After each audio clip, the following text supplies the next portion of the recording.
আৰক্ষী চকীৰ গেট ভাঙি দলে দলে লোকে প্ৰৱেশ কৰিছে।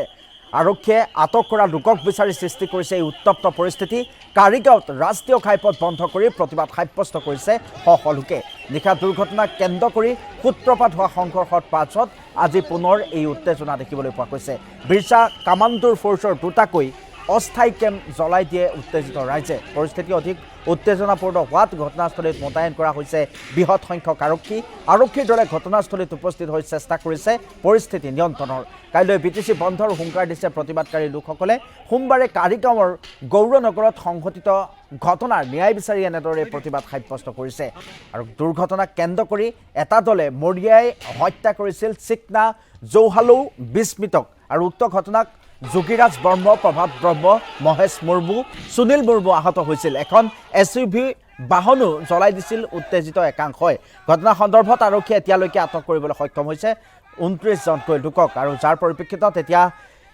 এটা ঘটনাক কেন্দ্ৰ কৰি এনেধৰণে উত্তপ্ত পৰিস্থিতিৰ সৃষ্টি হৈছে। আৰু কাৰিগাঁৱত ৰাষ্ট্ৰীয় ঘাইপথ বন্ধ কৰাৰ হুংকাৰ দিছে প্ৰতিবাদকাৰীসকলে। আৰু এই সন্দৰ্ভত আমি সবিশেষ জানিবলৈ ফোনযোগে সংযুক্ত হৈছোঁ সমৰজিৎ বসুমতাৰীৰ সৈতে। সমৰ আপোনাৰ কাষলৈ আহিছোঁ। ক্ৰমাৎ অধিক অৱনতি ঘটা দেখিবলৈ পোৱা গৈছে কোকৰাঝাৰৰ পৰিস্থিতি, যিহেতু কাৰিগাঁও আৰক্ষী চকীত বলপূৰ্বকভাৱে প্ৰৱেশ কৰিছে প্ৰতিবাদকাৰীসকলে। তাৰ সমান্তৰালভাৱে কাইলৈ BTC বন্ধ কৰাৰো হুংকাৰ দিয়া দেখিবলৈ পোৱা গৈছে। শেহতীয়া সবিশেষ এই মুহূৰ্তত আপোনাৰ পৰা জানিব বিচাৰিছোঁ সমৰ। হয়, যোৱাকালি ৰাতি মালচিং ৰোডত গৌৰীনগৰ চকত এটা এক কণ্ট্ৰেক্টাৰজনে নিজৰ কণ্ট্ৰেক্টাৰী কামত যোৱাৰ পিছত অহাৰ টাইমত তেওঁলোকে এটা ভাতত আদিবাসীসকলে তেওঁলোকক গৰু চোৰ বুলি খেদি ভাতৰ মাৰাৰ পিছত এক্সিডেণ্ট হোৱাৰ ফলত তেওঁলোকক গাড়ীৰ পৰা নুমাই এজনত মাৰাৰ পিছত দুজন আঘাতপ্ৰাপ্ত হোৱাৰ পিছত আজি এই ঘটনাটো লৈ আজি কাৰিগাঁৱত ৰাষ্ট্ৰীয় ঘাইপথ অৱৰোধ কৰি তেওঁলোকে দোষী ব্যক্তিক কৰায়ত্ব কৰিব লাগে, শাস্তি দিব লাগে বুলি তেওঁলোকে পথ অৱৰোধ কৰিছে, ৰাষ্ট্ৰীয় ঘাইপথ অৱৰোধ। তাৰপিছতে এই পথ অৱৰোধকাৰীসকলে তেওঁলোকে কাৰিগাঁও উপ আৰক্ষী তাত তেওঁলোকে গেট প্ৰৱেশদ্বাৰ গেট ভাঙাই পেলাই তেওঁলোকে থানাৰ ভিতৰত সোমাই পেলাই আসামীকেইটাক বিচাৰে। তাৰপিছত এইটো ঘটনালৈ আজি পুলিচ মোতায়েন কৰা হৈছে, পুলিচ মোতায়েন কৰা হৈছে। তাৰপিছত বিভিন্ন জাগাত চেপা উত্তেজনা তেওঁলোক অব্যাহত আছে। তাক লৈ পুলিচ আৰু প্ৰচেষ্টাকাৰীসকলৰ লগত লাঠি চালনা, টিয়াৰ গেছ হাতৰ মাৰা তেনেকুৱা ঘটনা হৈ যোৱাৰ পিছত এতিয়া অলপ ৰাষ্ট্ৰীয় ঘাইপথ অৱৰোধটো এতিয়া কমপ্লিট অপেন কৰা হৈছে। তথাপিও এই গাঁৱৰ ভিতৰৰ কিছুমান জাগাত আদিবাসীসকলে দুনু লৈ পেলাই ঘৰ জ্বলাব চেষ্টা কৰা, কিছুমান জাগাত ঠাইৰ জ্বলোৱা তেনেকুৱা ঘটনা চলি আছে চেপা উত্তেজনা মোটামুটি কোকৰাঝাৰত। হয়, তাৰ সমান্তৰালভাৱে এই মুহূৰ্তত মই আপোনাৰ পৰা জানিব বিচাৰিছোঁ, যিহেতু প্ৰতিবাদ মুখৰ এক পৰিৱেশে বিৰাজ কৰিছে, শূন্যলৈ আৰক্ষীয়ে গুলী চলোৱাও দেখিবলৈ পোৱা গৈছে। আৰু যিসকল প্ৰতিবাদকাৰীক ইতিমধ্যে আটক কৰা হৈছে তেওঁলোকক আচলতে বিচাৰি এনেদৰে প্ৰতিবাদকাৰীসকলে আৰক্ষী চকী ঘেৰাও কৰি আৰক্ষী চকীৰ চৌহদত প্ৰৱেশ কৰিছে বুলি ইতিমধ্যে জানিব পৰা গৈছে। তাৰ সমান্তৰালভাৱে তেওঁলোকে ভাবুকি দিছে যে কাইলৈৰ দিনটোত BTC বন্ধ কৰাৰো হুংকাৰ দিছে। এই যি তেওঁলোকৰ ভাবুকি আচলতে সঁচাৰ্থত বাস্তৱত তেওঁলোকে ৰূপায়ণ কৰিব পাৰিব নেকি? আৰক্ষীয়ে কেনেধৰণৰ ব্যৱস্থা গ্ৰহণ কৰিছে? হয়, ইতিমধ্যে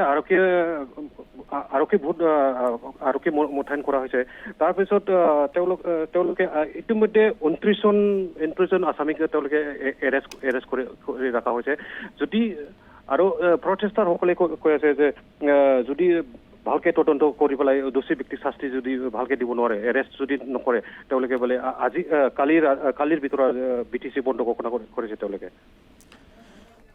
হয়, আপোনাক ধন্যবাদ জ্ঞাপন কৰিছোঁ এই মুহূৰ্তত সমৰ বসুমতাৰী সবিশেষ কথাখিনি আমাক জনোৱাৰ বাবে। আপুনি ইতিমধ্যে আমাক জনাইছেই পৰিস্থিতি ক্ৰমাৎ অৱনতি ঘটিছে আৰু এনে পৰিস্থিতিত আৰক্ষী তৎপৰ হৈ পৰিছে। কেইবাগৰাকী আৰক্ষী জোৱান আহত হোৱাৰো তথ্য আহি পৰিছে। তাৰ সমান্তৰালভাৱে কোকৰাঝাৰৰ এই পৰিস্থিতিক লৈ এতিয়া উদ্বিগ্ন প্ৰকাশ কৰিছে, চেপা উত্তেজনাই বৃদ্ধি পোৱাও দেখিবলৈ পোৱা গৈছে। আজি আমাৰ ৰাইজ আৰু আমাৰ বড়ো ছাত্ৰ সন্থা বড়ো নেশ্যনেল ষ্টুডেণ্টছ ইউনিয়ন আজি যে নেশ্যনেল হাইৱে কাৰিগাঁৱত আহি পেলাই আমি এটা প্ৰটেষ্ট কৰিছোঁ আৰু ইয়াত যোৱাকালি আমাৰ যি ঘটনা হৈছে সেই ঘটনা যে আমাৰ একজন বড়ো যুৱক যিটো মাৰি পেলাই এটা হত্যা কৰা হৈছে ইয়াৰ এগেইনষ্টত আমি আজি সেই কাৰিগাঁৱৰ এই নেশ্যনেল হাইৱেটো বন্ধ কৰিছে আৰু ইয়াত আমি আজি এইটো ডিমাণ্ড কৰিছে কোনে কোনে ইয়াত জড়িত আছিল সেইটো আমাৰ প্ৰশাসনত এইটো ইমিডিয়েটলি এৰেষ্ট কৰিব লাগে আৰু তাক আইনমত সাজা দিব লাগে আৰু কোনে কোনে ইয়াত ডাইৰেক্টলি ইনভলভ আছে তাক আমি প্ৰশাসনৰ ৰিকুৱেষ্ট কৰিছোঁ তাক ইমিডিয়েটলি এৰেষ্ট কৰি পেলাই তাক ফাঁচি দিব লাগে আৰু জাষ্টিছটো পাব লাগে আমি কালি ৰাতি 19 জন মানুহকে ধৰিছোঁ এইটো কালি ৰাতিৰ পৰা ইনভেষ্টিগেশ্যন আৰম্ভ কৰিছোঁ এতিয়া আমাৰ ফালৰ পৰা আমি মানুহজনকে বুজাই আছোঁ কি এইটো পুলিচকে আইনমতো কাম কৰিব দিয়ক আৰু আমি সিচুৱেশ্যন কণ্ট্ৰল কৰি আছোঁ ইয়াতে বহুখিনি পুলিচত মানুহ আছে 19 জন মানুহ ধৰিছোঁ আৰু ধৰি আছোঁ আমি 19 জন মানুহ ধৰিছোঁ আমি ধৰি আছোঁ এতিয়া আমাৰ তাত আহি আছে আপডেটটো আমি অলৰেডি ৰাতি আমি 19 জন মানুহ ধৰিছোঁ এতিয়া আমি আৰু মানুহ ধৰি আছোঁ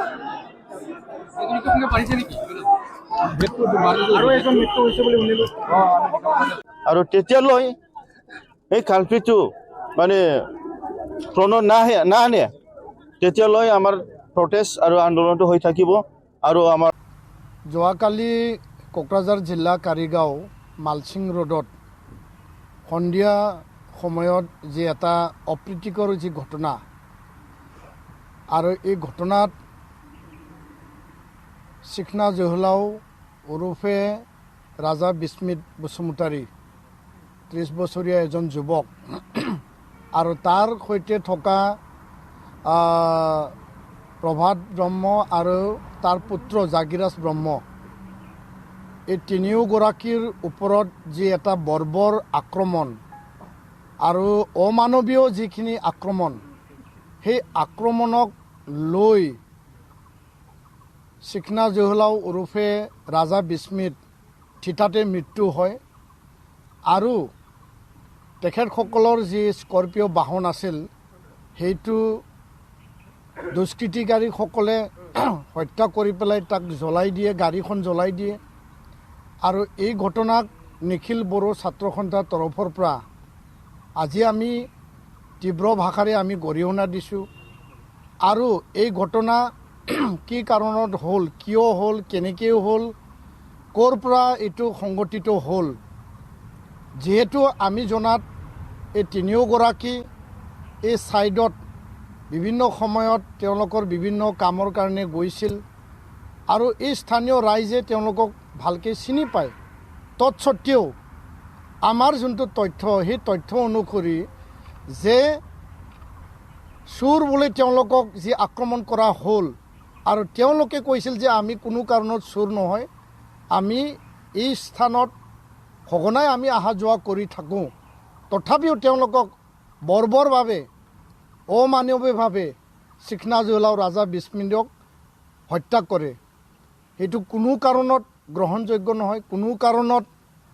কোনো বিনা মানে কাৰণ নোহোৱা স্বত্তেও কোনো দুখ নোহোৱা স্বত্তেও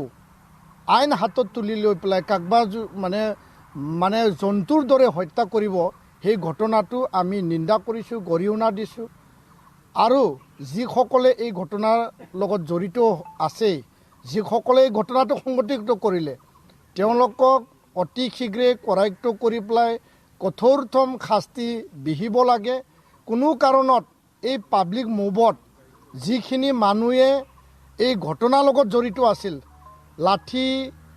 শিলগুটি লৈ পেলাই যি ধৰণে হত্যা কৰা হ'ল আৰু দুগৰাকীক মুমূৰ্ষ অৱস্থাত মানে পেলাই থৈ গ'ল তেওঁলোকৰ ওপৰত কঠোৰ পৰা কঠোৰতম ব্যৱস্থা হ'ব আৰু কোকৰাঝাৰৰ পৰিস্থিতিৰ বুজ লৈছে মুখ্যমন্ত্ৰী ডক্টৰ হিমন্ত বিশ্ব শৰ্মাই ডাভোচৰ পৰাই আৰক্ষী সঞ্চালক প্ৰধানলৈ ফোন কৰিছে মুখ্যমন্ত্ৰীগৰাকীয়ে ফোনযোগে পৰিস্থিতিৰ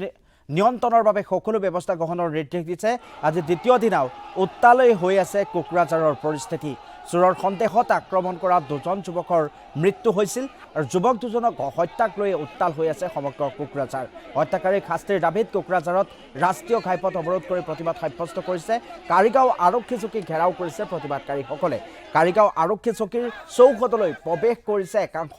প্ৰতিবাদকাৰী পৰিস্থিতি নিয়ন্ত্ৰণৰ বাবে আৰক্ষীয়ে শূন্যলৈ গুলী চালনা কৰিবলগীয়া পৰিস্থিতিৰ সৃষ্টি হৈছে ঘটনা সন্দৰ্ভত 29 জনক এই পৰ্যন্ত আটক কৰিবলৈ সক্ষম হৈছে উত্তেজিত ৰাইজে অগ্নি সংযোগ কৰিছিল এখন স্কৰপিঅ' বাহনত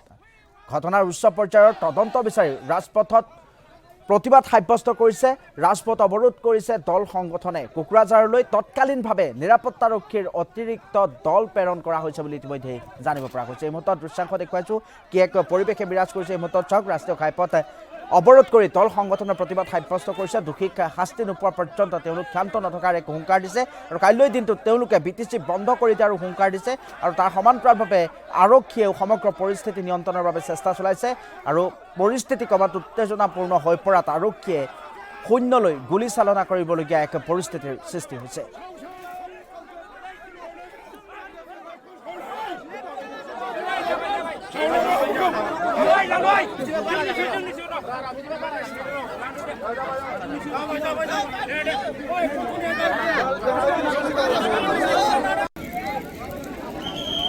আৰু এই মুহূৰ্তত আমি আপোনালোকক জনাইছোঁ যে কোকৰাঝাৰত সাময়িকভাৱে মোবাইল ইণ্টাৰনেট কৰ্তন কৰা হৈছে কোকৰাঝাৰৰ পৰিস্থিতিৰ ওপৰত নিৰ্ভৰ কৰি এনেধৰণৰ সিদ্ধান্ত লৈছে সাময়িকভাৱে মোবাইল ইণ্টাৰনেট সেৱা কৰ্তন কৰা হৈছে তাৎক্ষণিকভাৱে বলবৎ হোৱাকৈ কৰ্তন কৰা হৈছে ইণ্টাৰনেট সেৱা কোকৰাঝাৰৰ পৰিস্থিতি অধিক অৱনতি ঘটাত ৰাজ্য চৰকাৰৰ নিৰ্দেশনা গৃহ বিভাগে মোবাইল ইণ্টাৰনেট সেৱা কৰ্তনৰ দিছে নিৰ্দেশনা এই মুহূৰ্তত আমি আপোনালোকক জনাইছোঁ এটাৰ পিছত আন এটা আপডেট এই মুহূৰ্তত আমাৰ হাতত আহি পৰিছে অধিক অৱনতি ঘটিছে পৰিস্থিতি তাৰ মাজতে শেহতীয়াকৈ খবৰ আহি পৰিছে যে কোকৰাঝাৰত সাময়িকভাৱে মোবাইল ইণ্টাৰনেট সেৱা কৰ্তন কৰা হৈছে তাৎক্ষণিকভাৱে বলবৎ হোৱাকৈ কৰ্তন কৰা হৈছে ইণ্টাৰনেট সেৱা কোকৰাঝাৰৰ পৰিস্থিতি অধিক অৱনতি ঘটাত ৰাজ্য চৰকাৰৰ নিৰ্দেশনা গৃহ বিভাগে মোবাইল ইণ্টাৰনেট সেৱা কৰ্তনৰ দিছে বিশেষ নিৰ্দেশনা